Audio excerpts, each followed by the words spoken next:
Hi అండి. మీలో ఎంతమందికి ఈ చెనిక్కాయ పప్పులతోటి ఇలా ఉండగా వచ్చే చెనిక్కాయ పొడి అంటే ఎంతమందికి ఇష్టం అండి?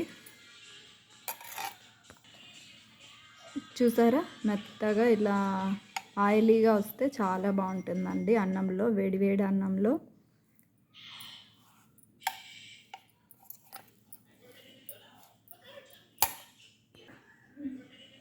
ఇది చపాతీ, పూరి అన్నిట్లోకి చాలా బాగుంటుందండి. మామూలుగా అయితే పొడిగా కూడా చేసుకోవచ్చు, కానీ ఇట్లా ఆయిలీగా ఉంటే చాలా బాగుంటుంది ఇది టేస్ట్. చూసారు కదా, పల్లి కారం పొడి అనొచ్చు, దీన్ని చెనిక్కాయ పొడి కూడా అనొచ్చండి. ఇది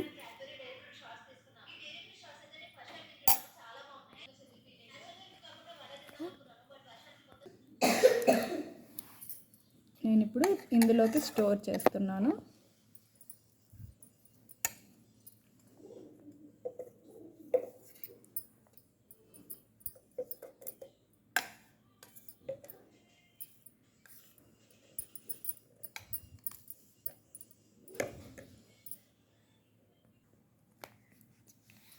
చూసారు కదండి, మీలో ఎంతమందికి ఈ కారం పొడి అంటే ఇష్టమో కామెంట్లో పెట్టండి. మీకు ఈ తయారీ విధానం నేను చెప్తాను.